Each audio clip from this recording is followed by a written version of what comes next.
Yeah. Grab your tea, take a seat. Let's talk truth and healing. No need to retreat. From heartbreak to triumph, from pain to praise. With Bunky at the table, we're lighting the way. She's walked the road, felt the rain. Still found sunshine through the pain. With every story, a soul set free. This is Tea Time with Bunky, your safe space to be. It's real talk, it's love, it's truth you'll find. With Bunky by your side, you can speak your mind. From the heart of the struggle to the power of grace. Welcome to Tea Time with Bunky. This is Richard. Hi, Dan. All right. Welcome to Tea Time with Welcome to Tea Time with Bunky.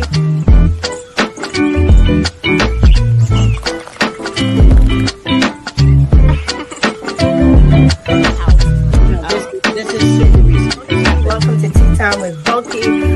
I missed you guys. I really did.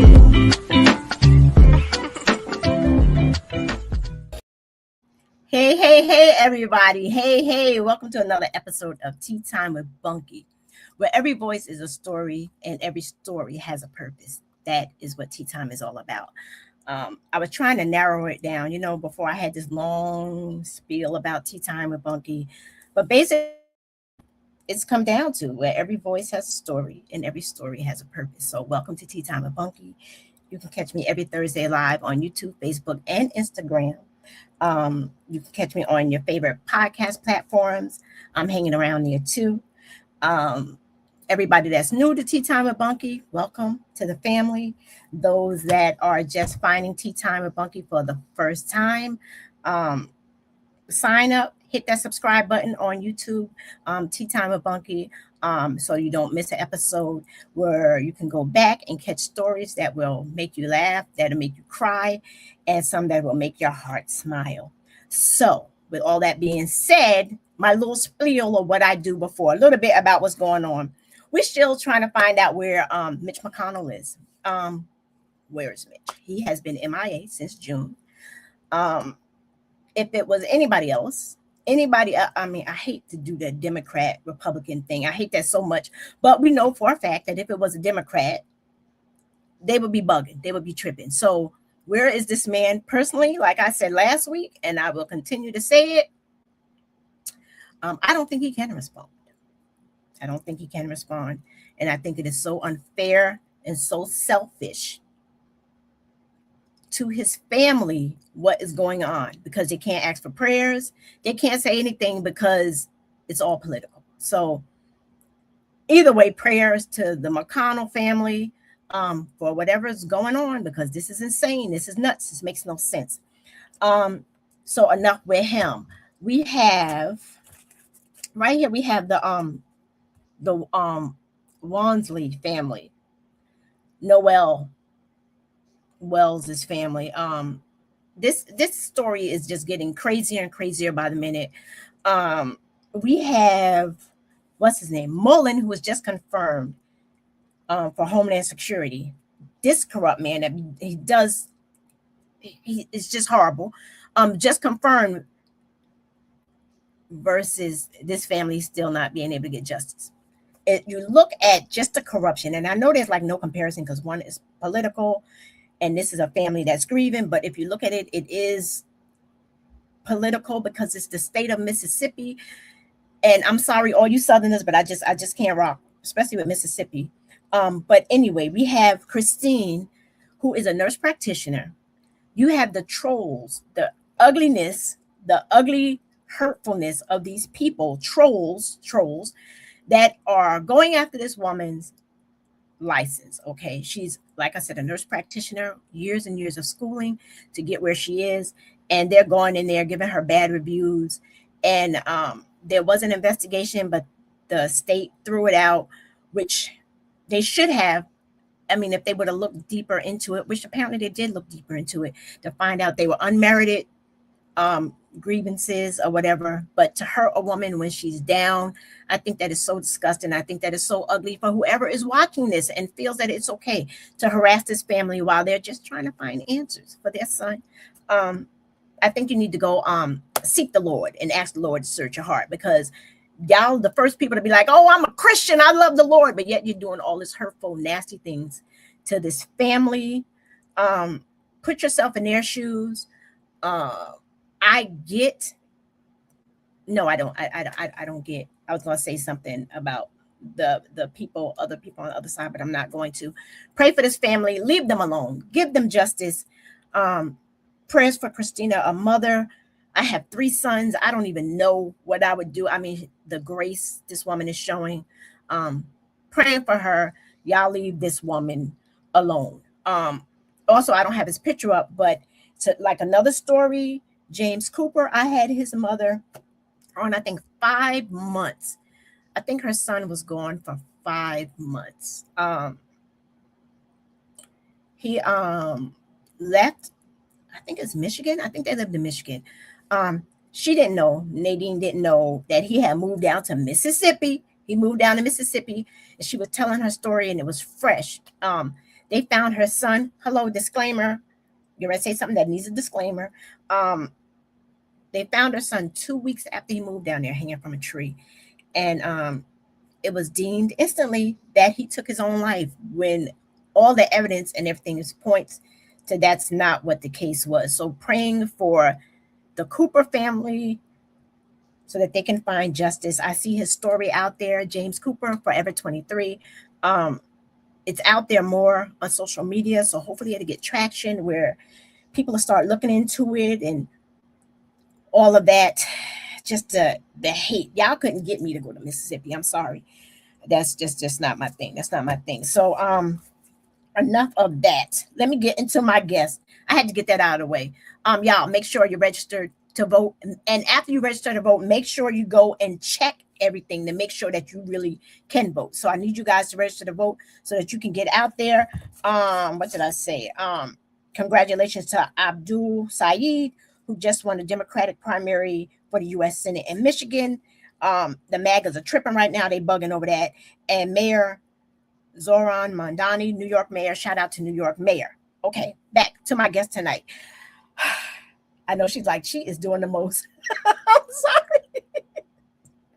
I have the fabulous Erika B, but you can find her as Erika BPM, is a singer-songwriter from Northern Virginia whose music blends pop, R&B, country, and hip-hop into the heartfelt stories of faith, healing, hope, and resilience. After more than 20 years as a hairstylist, life-changing experiences inspired her to pursue the music she'd been writing since childhood. Through every song, Erika encourages others to embrace their authentic selves and discover beauty in life's journey. So welcome, my guest. Hey. Hi. I'm sorry about all of that. Where are you? Where are you? I had to get that out. Hey, it's all good. I had to get that out. So how are you doing tonight? I'm doing good. I'm doing good. For those people I told that don't know, I first saw Erika in the studio with the Rec Boys. I think it was what? 3 weeks ago? About 3 weeks ago. Yeah, July 15th. Okay. Oh, a day after my birthday, right? Yes. 3 weeks ago. And I was listening to her story, y'all, and I'm like, wait a minute, there's more to it. Because in the studio with the Rec Boys, for those that know about in the studio with the Rec Boys, their music, they do music. They tell stories, get behind, but not like Tea Time does. But Erika was talking and she was hitting some things. You were hitting some things. I was like, nah. I got to get her on Tea Time. Like, I got to get her on this show. I'm like, I need to hear the rest of her story. Okay, so you ready? We getting ready to learn about Erika BPM and what Shad was doing in the studio with the Rec Boys. I think it was the first thing that caught me was he was calling you Erika B, and found out that was something that your father. Yeah. So like when they were prefacing, introducing me, Shaw is the other one, Mike? Yes. Right. So Mike was like, oh, like, Oh, no. Sean and Chris. I'm sorry, Chris. okay. Well, I don't know where Mike came from. So yeah. So Chris was like, one thing I noticed you always do is you always give the guests a nickname. He was like, so I'll be interested to say, and then he was like, well, it's not like I'm saying like, blah, blah, blah, EB. And I was like listening to them. I'm like, oh my God, he just literally called out like the first nickname that ever came about. Yeah, that ever came about from me, because my dad was EB and my last name is a doozy of a name. In the studio. Oh, hey, what's up, guys? Yeah, so my dad's history is Norwegian. So our last name is Bergsagel, which see, I was going to ask you, what does the B stand for? Yeah, so Bergsagel.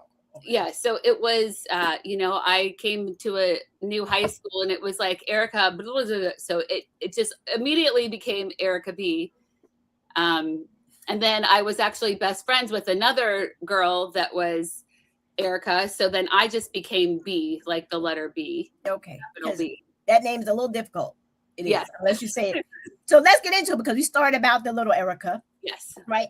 So for whoever knew you, didn't know you, getting to know you, you talked about how you went to a new school. Mm-hmm. Who was little Erika? Gosh. Just like I know who little Bunky was. Yeah. Little Erika was always a dreamer. Matter of fact, the beginning of my memoir that I started writing, it says like, I've always been the same person. Like I've always been a creative, head in the clouds, kind of just floating through life, always kind of feeling like there was something more. Mm-hmm. But I didn't really know what that something was. Okay. I always felt just a little different than everybody. Right. Was very observant. I'm a Leo. My birthday's, coming up soon. So everybody thinks Leos are loud and boisterous, but actually it's like the opposite. Really? So we can be the life of the party, or we can be the introvert. And so I like to call myself like the quiet observer. If you're my people, and I will let loose. But I like to kind of just, sit back and watch. Sit back and watch. Yeah. And I've always been very intuitive. I didn't really know how that was going to all play out. Mm-hmm.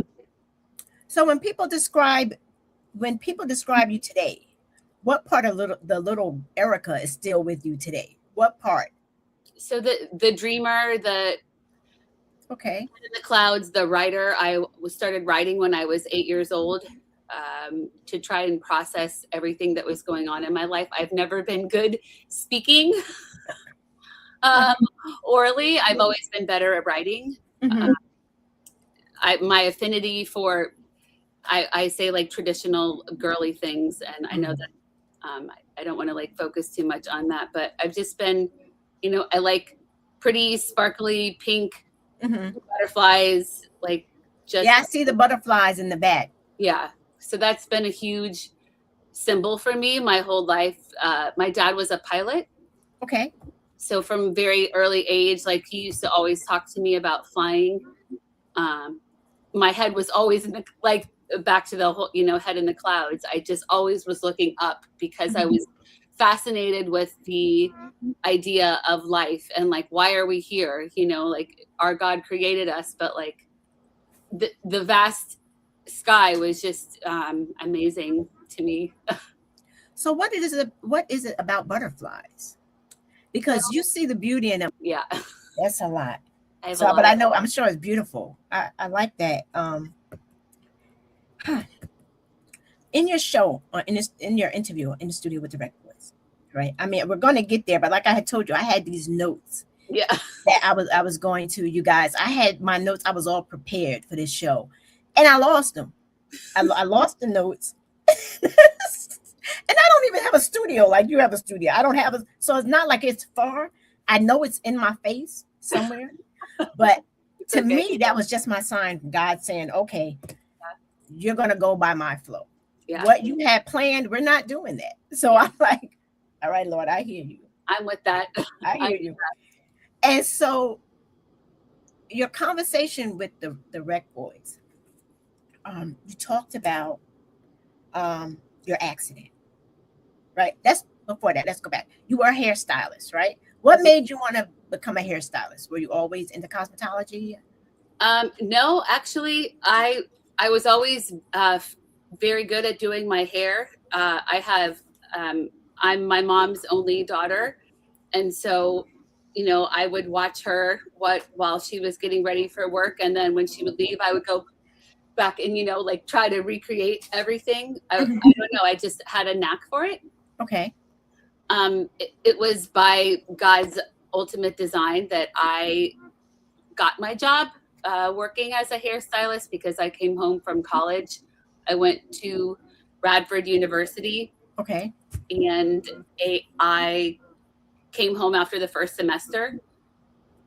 I didn't like it. I loved being there because I was rooming with my best friend, and we had an awesome dorm room. We're like, we could just move back to like Mount Vernon. This would be great. Like, let's just go. So we left. We came home, and my dad, God rest his soul, he didn't say much. He didn't have to, because he was just like calm, cool, collected. But he's like, if you come home, like, you're going to have to get a job. And so I took my stomping, 19-year-old self right straight to the hair salon. You were 19. Okay.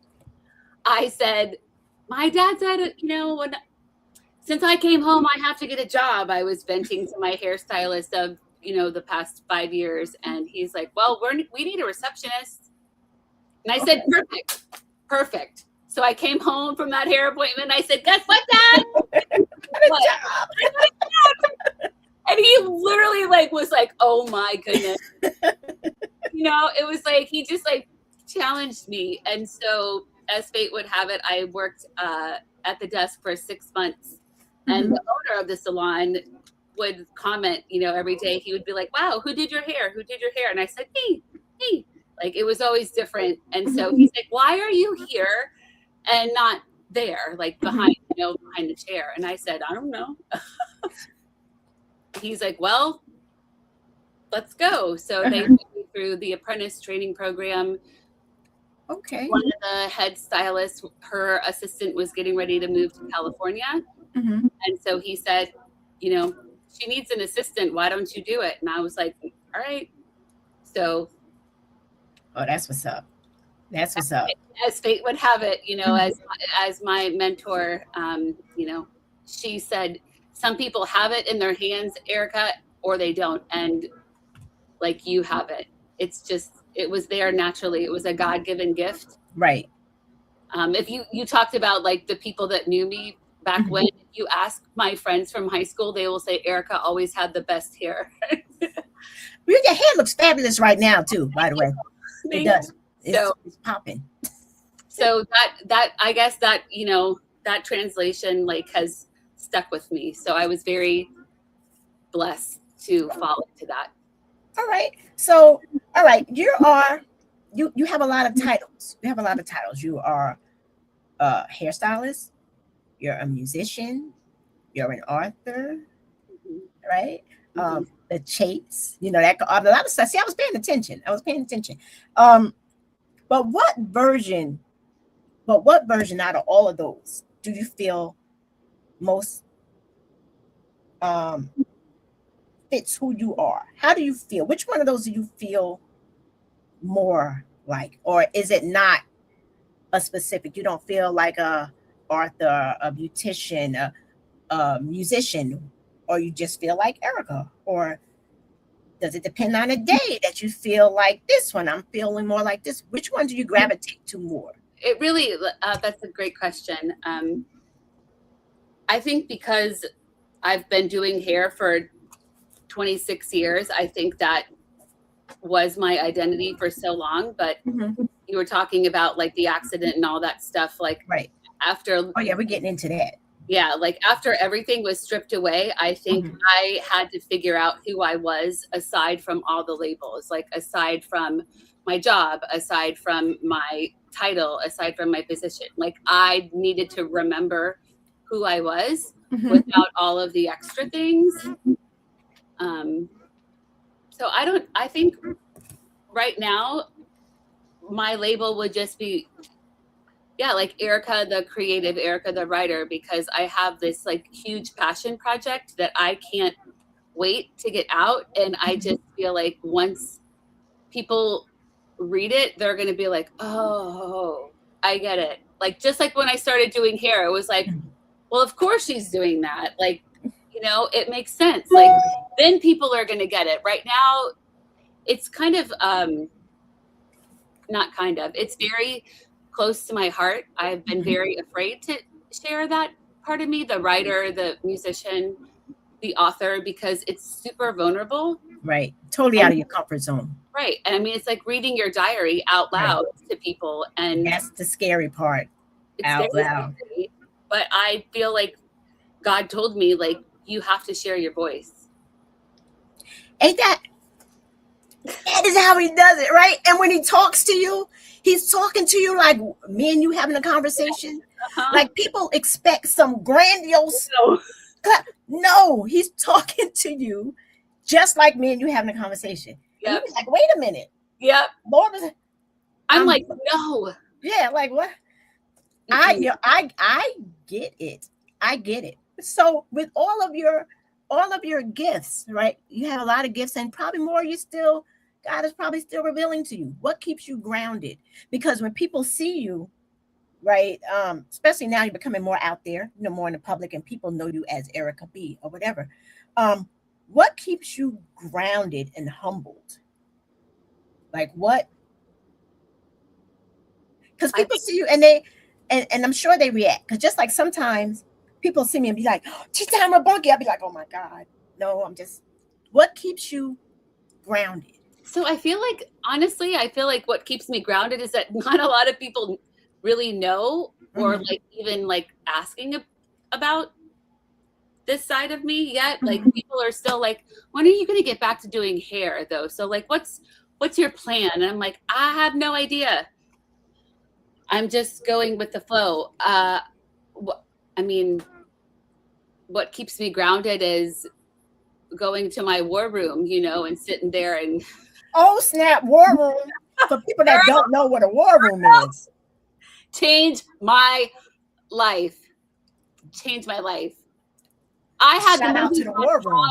And I that's a whole other conversation. It took me like 5 hours to watch that movie because I literally paused in the middle of the movie and I went to my spare closet and I'm throwing things like so this. The movie inspired War Room. I mean, the movie inspired you to create one? Yes. I wanted to do one, but I didn't have the room. That movie, for those that don't know War Room, change your life. Yes, it's life changing. We're going to get into life changing now. You said, because I don't have my notes, I don't have the year, but I know it was February, right? February 24th? February 24th, yeah. And February 24th. February 24th and February 24th. Yes. So tell people what happened in that February 24th to February 24th. Okay, so February 24th, 2025, I had to get cervical spinal fusion. So from doing hair for 25 years, my cervical spine, C4-5 and C6-7 were like smashed against each other. From doing hair? Yeah, I mean, yeah, for like the constant impact. And I think there was situations, I was in a car accident like way before all this happened. Okay. When I was young, but standing and having your arms up like this and like, just the overall action for 8 hours to 10 hours a day for 25 years, you can imagine your joints get a little stiff. So did all of the things, chiropractor, epidurals, finally went to the surgeon and they're like, yeah, no, you're bone on bone. Like this is not fixing itself. So they said you have to have surgery. So I made a designer surgery for myself. I asked my doctor, I said, I'm young. I don't want to call myself out on age, but I have a lot of life left to live. I don't want to be fused. I don't want to have to be moving like this, like a robot forever. So they ended up doing a 2-disc replacement and 1 fusion instead of the other way around. So got the surgery, had to take 8 weeks off of work, which was huge because as a mom that provides for my kids, if I don't work, I don't get paid because I'm a self-employed hairstylist. So that was my first feat. I went back to work at the end of February. One of my very first friends from elementary school, unfortunately, committed suicide. Oh, I'm sorry. And then 2 days later, somebody slammed into the side of me and my daughter, going on, like, we were celebrating that night because I was going back to work, and it was a weird artist that we loved, and I was right around the corner from my house going 25 miles an hour, and somebody slammed into the side of us. So they say those accidents happen close to home.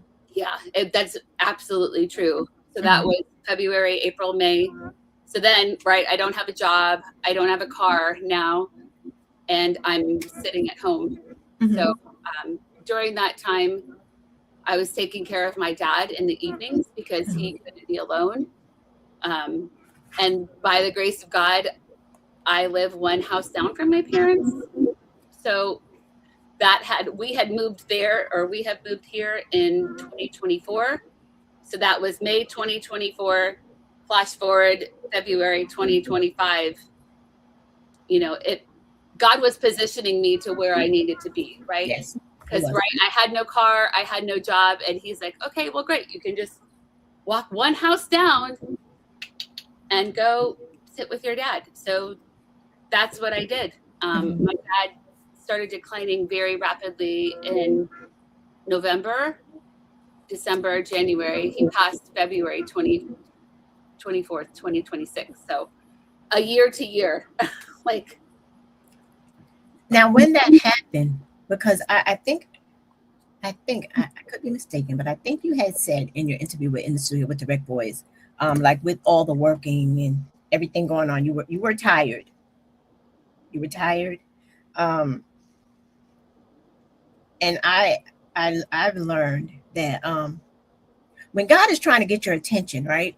When he's trying to get your attention and you're really not paying attention. Oh God. You like, nah, that's not what's going on. And you got so much going on. You don't have time to sit down and actually listen to him talk. And I found that God has a way of just sitting you all the way down, like all the way down, and you have no choice but to listen. So when he set you all the way down, where you got goosebumps right now. No, because I learned that the hard way. Were you angry?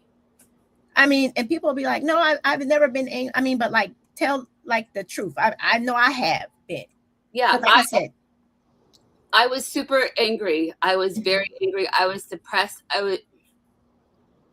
was like, what is going on? Like, honestly, I'm just trying to get back up and I'm trying to do the right thing. I'm trying to get back to work. What did I do that was so wrong? Like, I felt like I was being punished. I'm like, first you take away my body, right? Because I can't work without my strength. And I was like, and then you take away my friends. And then you take away my car. So I literally had to like sit with myself. And back to everybody that knows me, like I like to just drive around and listen to music and process things. Like even if I'm driving in circles in figure eights, I just need to process that. So I was like, you literally struck me, like you took away everything. So I had to just sit with myself. And for a long time, I didn't want to talk to God. I said, like, I'm mad at you right now. Like, you're really hurting my feelings. And he was like, you have to get over yourself, girlfriend. Like, you're gonna have to get up. Like, you realize that. And I'm like, yeah. It's like talking to, your father. Right. Girl, he's like, well, I'm doing this to make you better. And I'm like, I don't see what you're trying to do right now. So I'm just going to like not talk to you. So, I kept numbing the voice. I didn't want to pay attention. And then it was July of 2025. So I had lived in my house for a year and I had not unpacked anything downstairs in my basement in the studio room where I am now, which is now like my happy place. Like I come down here and I'm like, this is where the magic happens. So he said, get your house in order. Oh, yeah, mic drop. That's a word. That's a word right there. I'm like, what? And he's like, look around. You've been avoiding. Like, I planted you here for a reason. So, like, get to work. Wow. You do have work to do. And I stomped around like a spoiled little baby. Like, I don't know what I'm supposed to do. And bin by bin, I mean, my girls, you can ask my daughters, they would go to school, they would come home, and here I am. Mom is like going through bin by bin of old stuff. And they're like, what are you doing? And then all of a sudden, this was born, and I was so happy. I'm like, He was able to exhale. yes. And it was beautiful, but at the same time, I still wasn't working. It was like in between, like. But he was providing. He was providing. He was like, you just got to get things in order. And so then I faltered again. But then when it started getting really bad with my dad, he said that again in January, and my dad died in February. And a matter of fact, my mom is like on right now. I see her like popping up. There was a document that she needed. And because I had gotten my house in order, we were trying to deal with hospice stuff. And I was like, oh my gosh, I just organized that. And she's like, what?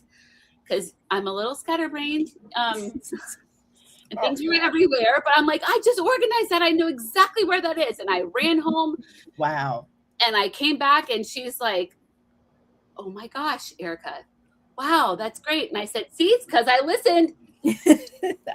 Let me ask you, before you listen though, like you're in the place right now, right? You're in the place where you feel like God is taking everything from you. You're angry with him or whatever. So, but before you really started organizing, like in your angry place, did it feel silent, like he left you? Like, did you get angry back? Okay, Lord, like, where are you now? Like, I need you now. Did you feel like you were silenced for a moment there? And in that silent time, did you find yourself working more while you were in that silence? If that makes any sense. It does make sense. No, I did feel like I was being silenced, but I was also like in a super, super dark place. I was very depressed. I was very sad. I was very mad. I was very hurt. I couldn't. Even the people that know me and love me the most, they're like, it's going to be okay, Erika. And I'm like, no, it's not. Yeah. Stop telling me that. Like, you don't know. Or people be like, you know what you need to do. And that's the worst thing you could ever say to me. What you need to do. Like, you know what you need to do? Right. You need to stop talking to me right now. So I think people just need something to say, and they don't know what to say. Yeah. They don't know what to say. I just wanted people to listen. Right. And I wasn't asking for advice. I wasn't asking. I just was broken, and I wanted people to listen, and no one was listening. I mean, God was, but I felt like he wasn't either, because he didn't talk to me for a while. He's like, I'm going to let you sit here with your feelings, and you're going to talk to me when you're ready. So just say the word. And I'm like, I'm not going to do it right now. It's so amazing. Yeah. If you would have asked me 12 years ago, I didn't know who God was. I'm so glad I do. I'm glad you do too. You knew, but he knew, you know, that's crazy that you said that. Like you said, you didn't know who he was. On my way home from work today, I was driving this morning, and I don't do it often. It used to be my daily ritual. Every time when I used to have to go to a place to work, every morning, like that would be me and God time, right? Where I would just talk to him like I'm talking to you, because I don't know the Dawath and this is, and you know how I don't know that. So I just talk to him like, but today for some reason I was talking to him, and I thanked him for seeing me. I don't know. See, that's so crazy. So that's why I think he was like, get rid of the paper. Just go, let me lead you in this conversation. Because I was just like, out of the billions of people, you see crazy me. And all I could do was thank him for that. Do you also, I'm going to like top you. I'm going to go one above what you're saying. So I was, trying to like prepare for this interview, because this is something that I have not done before, and I felt this like, okay, Erika, people need to know your story and hopefully help somebody. But I was on Instagram, and there was a clip from Oprah Winfrey and Maya Angelou. Mm-hmm. And she is my favorite all-time poet, right? Like that Oh woman. yeah, she is amazing. One of my favorite quotes from her is, when people show you who they are, believe them the first time. Right? Like that's believe them. Right. So Oprah asked her, she said, I was told to read the Bible, and it said, you are loved by him. And she said, read it again. You are loved by him. Yeah, I just got the chills just now. It's like, okay. Girl, she said it the third time, and she buckled, and Oprah's like going like this with God goosies, and it made me cry. It's like, I didn't know a love like that existed. Right. That somebody would keep going after this, what I would say, broken soul or lost sheep, like I tried to give up multiple times. Yeah. In my life. God was like, nope, it's not going to be easy. I never said it was going to be easy, but I promise you, never said that. Come, just stick with me, and I got you, girl. And it was every single time I tried to take my life back into my own hands. Right. He was like, nope, that is not the plan. How'd that work out for you? Right. That is awesome. So your dad, in the interview with the in the Rec Boys, I heard you mention that he was a musician, right?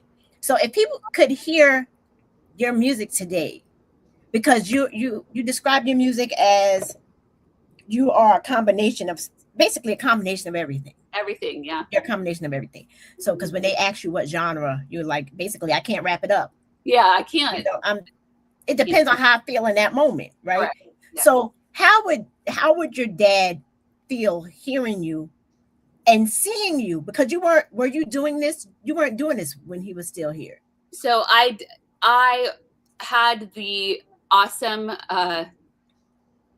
gift to be able to play my finished song "Never Find Another Me." It was not released yet. I released it on his birthday, which was May 29th. But I, he had dementia and Alzheimer's, so at the end it was really hard for him. But ironically, a lot of people talk about their loved ones at the end. All that man wanted to do was sing. It was like the voices in his head were not mean, they were not combative. All he was like, joy to the world. And at 3 a.m, my mom and I are like, oh my God. He had a whole hospital stay where it's like 3 days, and the ladies were like, all he does is sing, he's so lovely. And I said, yeah. He is like amazing great. He would just look so like chummy. He was just like everybody's favorite person. I did play him my song, and I was like, Daddy, that's me. And he was listening. He was like, that's great. That's great. And he's like this, like, that's great. So I knew that was him because, those were words that he wasn't normally saying. So that was like Holy Spirit, that confirmation. And of course I was crying the whole time. And I'm like, I did it. I did it. Aren't you so proud? Like, and he heard it. He did hear it. He heard it. He did. What is something? Because a lot of people, I guess, they question their faith. I know I was there where I questioned mine. They were just we all go to that place, right? Yeah. What's something about faith that you think people don't understand, that's misunderstood about faith? I think that people, kind of what you said earlier, like people are like, when I talk to God, they think it's going to be this like voice from the heavens, like in a movie, like, thou shalt not sin. Right. No, God's going to talk to you however you have a conversation with people. And when I do two-way journaling, so I'll like write a bunch and then I respond. Really? And I never heard of that. God takes over my pen and I read back the response, and I'm like, I don't talk like that. That's not me. I would never say that. Gotta try that response journaling. I never heard of that. I think also faith isn't something that you can be taught. Right. I think it's something that has to be felt. That's good. That's good. And you're right, faith can't be taught. But I found like over the years watching different shows and hearing about atheists and all that stuff like that, even in their midnight hour, they still hold on to some sort of hope. Mm-hmm. And what I've learned about faith, and they always say faith of a mustard seed, and you see how small a mustard seed is or whatever. I mean, there were times when I didn't even think I had that much faith. Right. All I could do was like be like, Lord, you know, like that's all I got. Right. And all it took was that hope. Mm-hmm. And so people got to understand it doesn't take much. It doesn't take much. And I'm sure in your dark hour, in your dark hour, begging. Yes. Begging. I mean, yeah. Multiple times I have been on the floor. I mean, hands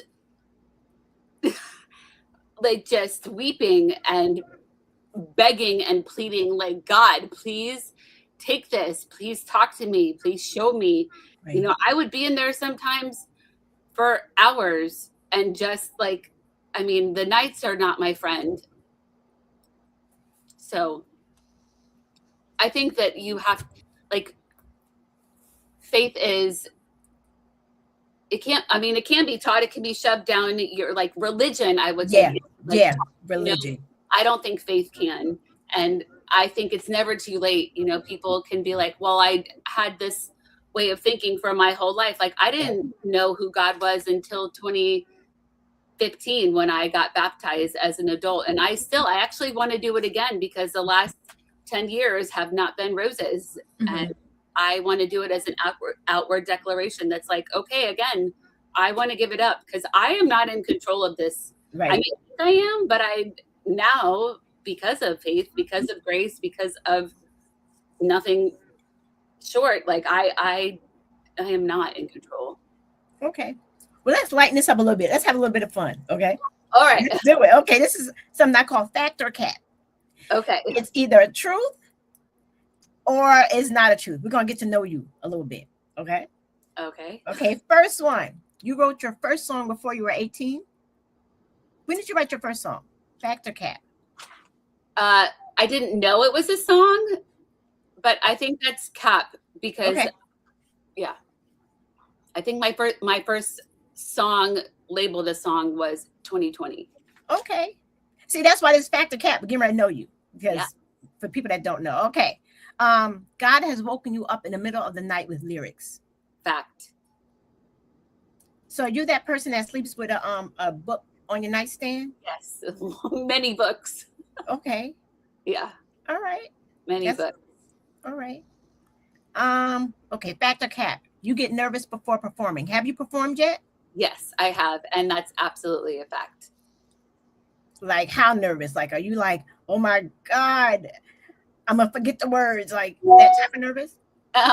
Fact, after we did World Star, I ran to the bathroom and threw up.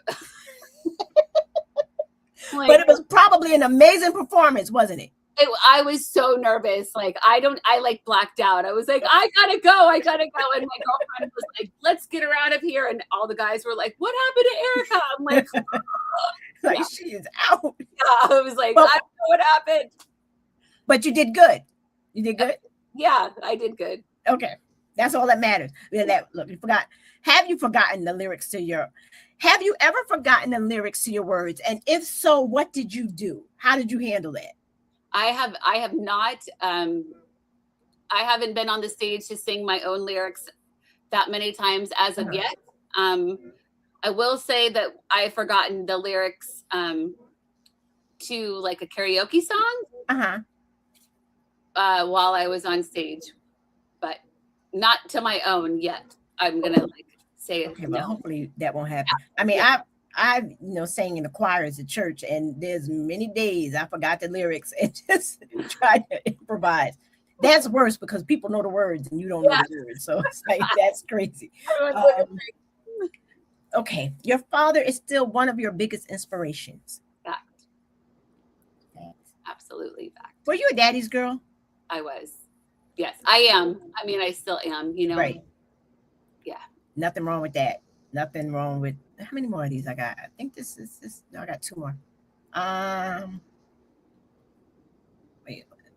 No, that's that one. Wait, is that a double? Yep, that was a double. So then I have one more. I think the one you saw. How many times did I add that? So I guess not. No, wait. Okay, Dad, we get it. I know, right? Yeah, he playing with my computer. He's like, yeah, she's a daddy's girl. Remove. No joke. I can't get get it off my screen.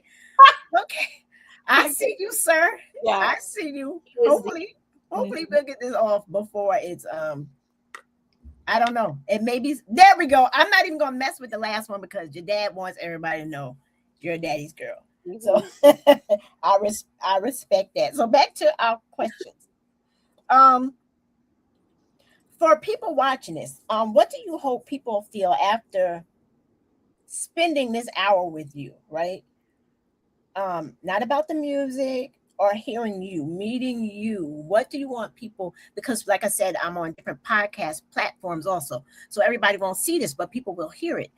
What do you want people to know about you? I just want about me specifically, or yeah, not just taken away from the music and everything, because this is learning the woman behind the music and the platform. I would just like them to know that I am a woman who has been through a lot in her life, but ultimately had to make the decision to listen to my creator, and to know that all things were working out for my good, and to realize that my story wasn't over, because I almost gave up. I almost gave up. So I hope people look at me and say, wow, you know, she was faced with many adversities and she dug down deep and, you know, picked different bootstraps and kept going. You know, I'm a fighter. You know, not in the verbal aspect, but like I'm very tenacious. And if I have this desire, right? There is also another quote that says, you know, if God put it in me, if God put me in it, God put it in me. So God has for you is for you. Yes. It's for you. So yeah. The chase. What is that about? The chase is about, because it was something that you heard, right? Yeah. So tell people about that. The week that my father was dying or transitioning, I was his hospice nurse. I wanted to relinquish that duty from my mom because, you know, she was having the weight of a lot of other things. So I needed a job. So I kept time of, you know, every 30 minutes of this pill, every, you know, 45 minutes, this, one that. And there was one day, it was a Friday before he passed on Monday. And we had other care coming in, and I said, I need to go home. Again, I lived one house away, but my kids were still in school. So basically that whole week, they knew mom was just at, you know, Grandy Ma's car's house. So I said, I need to go home and like take a shower in my own shower and just get a break. Just get a break. And I said, I'll be right back. You know, the other caregiver came in who we loved.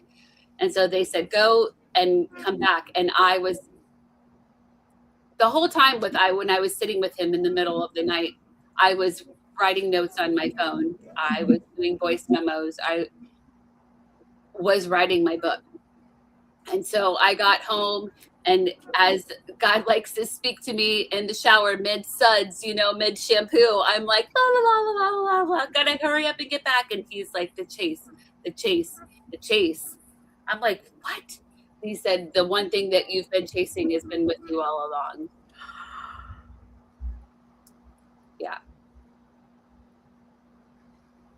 Yeah. So like what That's that wild. meant to me is because of my life, I have been Right. chasing this feeling of arrival, this feeling of going after someone or something. But he's like, I've given you the gifts. I have already given you everything that you need. It's just you have to see it in Mhm. yourself and then you go after it. And then that can be your chase. Because I was always looking for, 1 + 1 = 2. I Mhm. felt very insecure that I, didn't have a partner. This, like I was always, I thought I was chasing that. And when he said that, I'm like, oh my God, mic drop. And I'm like, rinse out my conditioner. Like, I'm getting back to my dad, and like I knew it was like, okay, this is it. Like, this is going to be the last weekend. And so I was just grateful, and my heart completely changed. My mentality completely changed. I was very nervous. I was very stressed out that whole week. I mean, it's not an easy situation, right? Right. But I feel like I was able to go home and reset and come back and be present for my mom, Mhm. present for my dad, and just, send him off to heaven, like peaceful. And Right. that's exactly what happened. So when I heard the chase, I just kept saying, thank you, Jesus. Thank you, Jesus. Thank you, Jesus. So that's what the chase is. That's your memoir too, right? The Chase. Yep. I can't wait to read it. Yeah. It's going to be good. Oh my God. Yeah. All right. It's going to be good. I mean, like it's almost our time, but It is. in 20 years, 20 years from now, people here by then, 20 years, you'll be a bestseller, your music will be all over the place, blah, blah, be speaking into existence, right? So in Yes. 20 years, when people hear the name Erika B, what do you want them to think? Because now, by now, you're a best-selling author, right? Your music is banging all over the place. So now they're going to know the name. So what are they going to think when they hear your name? Because like with me, for example, what I mean by that, like when I hear the name Michael Jackson, right? Mm-hmm. I love him so much. Uh-huh. What Yes. I think of is kindness and a gentle soul. Mm-hmm. I mean, true, he was, in my mind's eye, the best Yeah. musician to ever live. Yeah. Absolutely. All that. So take away from all that, he was a gentle, loving soul,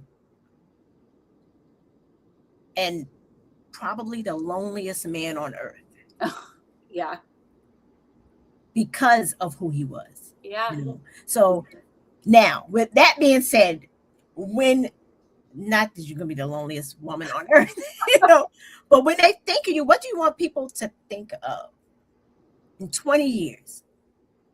I really, back to your cap or fact, I want them to be like Erika B = believe, Oh, to be because I was woken up with that song.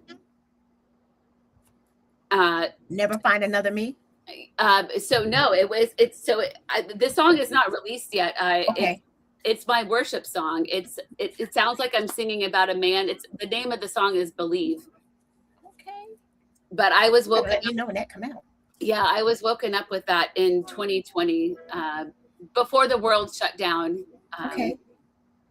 Yeah, and to the point where it was like my first weekend without my kids and without any responsibilities, and I was annoyed because it was like 7:30 in the morning and I was woken up with these lyrics and this tune, and I'm like, I just want to sleep. I just want to sleep. And it kept going, and so I Just like, being hard-headed. Just yes, being hard-headed. I grabbed my phone and I'm like, oh, so I was like texting like all the things. And then that eventually became Believe. So that's actually going to be the next single. I'm working on that now. A So worship song. Erika B = Believe. And that's, my story, and I'm sticking to it. That's well, I like your story, ma'am. And I enjoyed our time together so much. Me too. I'm glad that I listened to the voice Yeah. and lost the paper Yeah, me too. and had this conversation. Do you think like people Learn something new about you. I hope so. This I learned something new hearing myself say these things out loud. out loud, right? Yeah. This was great. This was a great conversation. I enjoyed you so much. Whenever you want to talk, when you're ready to talk about the chase or Yes. anything else, hit me up. For those that are listening and you can't see, you can listen to her single "Never Find Another Me," Erika BPM, on Spotify, Apple Music, YouTube, TIDAL. I don't know what that is. I've never heard of that. What? And YouTube Music. It TIDAL. I looked it up. I saw it on your thing. I'm like, I don't know what that is, but So but weird. yeah, you guys know what Apple Music is, and you know what YouTube is, and Spotify. You know that. So go and listen to her on there, and you can follow her on Instagram. And It's Erika BPM. it's Erika BPM. Yeah, Y'all go, and for those that can't see her, she's beautiful. That hair is flawless, y'all. That hair is together. That hair is together. It was such a pleasure connecting with you. So fun. Any final words? I would just say, there is meaning in everything. So I encourage everybody to find their own meaning. Go in your own war room, or even just get on your hands and knees and just talk to God, because there is meaning in everything. The struggles and the hardships, it all makes sense. It's all part of the plan. We just have to surrender and listen to our Creator. Yes, and that's my new logo that I started out with, that every voice has a story and Yes. every story has a purpose. Yes. So what, for the people out there listening, what you're going through right now, maybe it's hard and dark right now. Like you don't see, like you don't even see a pin drop at that end of that tunnel, whatever. But when you get through it, because if God brings you to it, he's going to bring you through it. And when he does that, you're going to be like, wow, okay, I survived that. Yeah. Now you carrying somebody on your back that's at the door of where you've been through, and you can tell them it's going to be okay. Yeah. So that's what I've learned. So every story, everything you went through, and this conversation that we just had is going to help somebody else. Yes. And Tea Time is about helping everybody else be in a safe space, a comfortable place, where people feel safe enough to share their stories and their journeys. And you did just that. You were a typical Tea Time with Bunky conversation. Oh, well, thank this you is what people come to hear. So I thank you so much. I thank you. Continue to be strong. I'm gonna be watching you. I'm gonna hit you up every now and again. Like, girl power. Let's do this thing.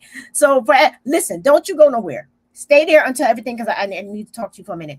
Okay. Everybody, thank you. Share this episode on YouTube, share it on your Facebook, whatever, because this is a story that people need to hear. I appreciate you taking your time out of your busy evening to have this conversation with me and Miss Erika B. Say something kind to somebody, because you do not know what somebody's going through, and your kind word can make a difference in whatever is going on in their mind. So I appreciate you. I will see you next week. Bye-bye now.